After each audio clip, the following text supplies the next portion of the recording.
simba tajiri kuliko wote duniani, ameua fisi 400 na kushinda vita vya makundi ya simba 137 peke yake. Scarface alikuwa simba maarufu na mwenye mafanikio makubwa katika hifadhi ya Masai Mara, Kenya. Alijulikana kwa alama kubwa ya kovu juu ya jicho lake la kulia alilolipata katika mapigano ya kikatili akiwa na umri wa miaka 4. Alijulikana kama Scarface kutokana na alama hiyo na alikuwa miongoni mwa simba maarufu zaidi duniani. Alikuwa sehemu ya kundi maarufu la simba liitwalo The Four Musketeers. Alishirikiana na ndugu zake Morani, Sikio na Hunter. Kundi hili lilitawala maeneo makubwa ya hifadhi ya Masai Mara, likimiliki maeneo ya Ashnil na Malaika, kambi ya kando ya Mto Mara. Scarface alijulikana kwa ujasiri wake, nguvu na uwezo wake wa kutawala kwa muda mrefu. Alikufa kwa sababu za asili mnamo Juni 11 mwaka 2021 akiwa na umri wa miaka 14. Alikufa kwa amani bila usumbufu kutoka kwa wanyama wengine, na alikuwa na ndugu zake wawili, Sikio na Morani, waliokuwa naye katika dakika zake za mwisho. Scarface alikuwa ishara ya nguvu, uvumilivu na uongozi katika hifadhi ya Masai Mara. Alikuwa kivutio kikubwa kwa watalii na alisaidia sana katika utalii wa ekolojia ambao ni muhimu kwa jamii za Wamasai zinazozunguka hifadhi hiyo. Alikuwa mfano wa urithi wa asili na umuhimu wa hifadhi ya wanyamapori. Scarface, simba maarufu wa Masai Mara, aliweka rekodi ya kipekee ya mapigano na utawala katika maisha yake ya miaka 14, ambayo ni muda mrefu sana kwa simba wa porini. Hii hapa ni rekodi yake ya mapigano na mafanikio yake makubwa ndani ya utawala wake. Jina lenyewe lilitokana na mapambano. Scarface alipata kovu juu ya jicho lake la kulia katika pigano kali la kumiliki eneo alipokuwa na umri wa miaka 4. Hili lilimfanya awe maarufu na ndiyo lililompa jina la Scarface. Alikuwa kiongozi wa The Four Musketeers. Kundi lake lilikuwa na simba wengine watatu,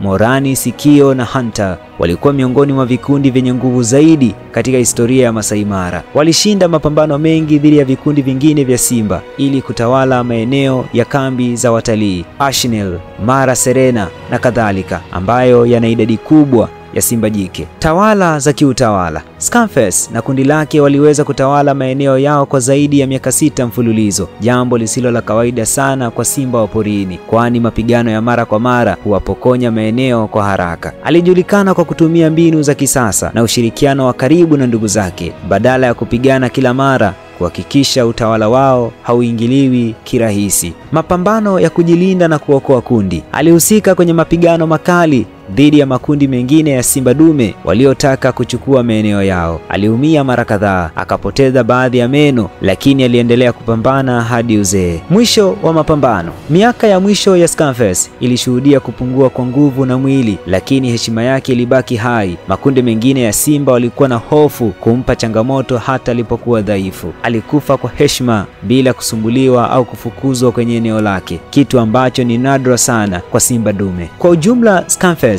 alikuwa mshindi wa mapigano mengi, kiongozi wa muda mrefu, na alibeba heshima hadi dakika zake za mwisho.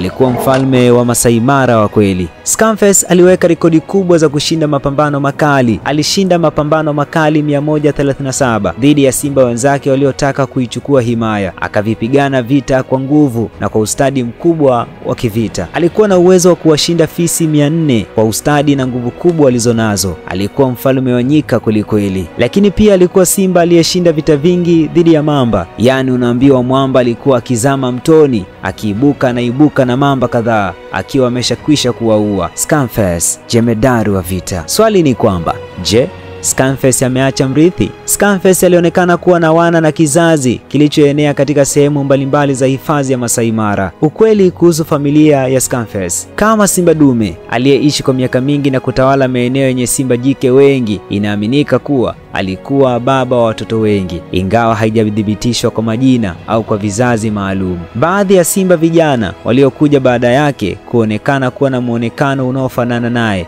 yaani nywele nene, rangi ya hudhurungi na hata tabia za utemi. Wengi wa hawa wanaaminika kuwa ni watoto wake.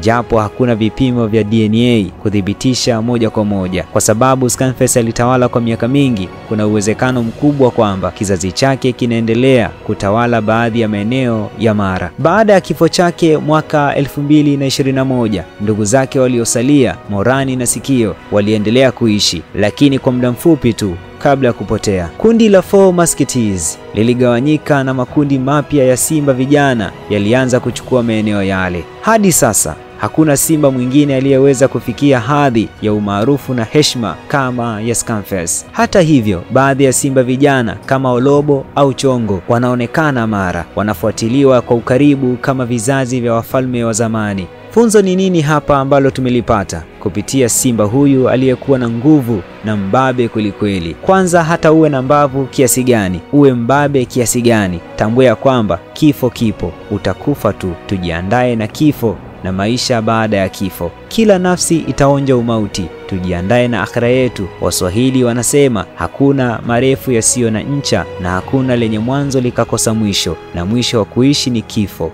Leo una nguvu, shababi, tajiri wewe, basi tumia nguvu zako kuiandaa akhira yako. Mungu yupo na kifo ni safari yenye kutungoja. Mimi naitwa Ibrahim Rajab, Ibra JR, niite Ball Dancer. Hii ni Global TV.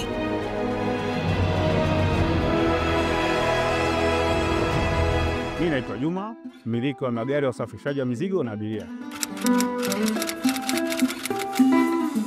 Natumia BimaPapp kwa sababu inaruhusu kuweka TIN namba yangu wakati wa kununua bima. Inafanya iwe rahisi kudai vati kutoka TRA kwa kutumia hati hiyo hiyo ya bima. Uwezo wa kupata mkopo bwana. Hii inasaidia sana kugharimia mambo mengine ya uendeshaji hata kama bajeti inabana. Tumia BimaPapp kwa kupiga *150*51 alama ya reli, au kwa WhatsApp tuma neno BimaPapp kwenda namba 0764166066 ujipatie bima. BimaPapp, urahisi wa maisha.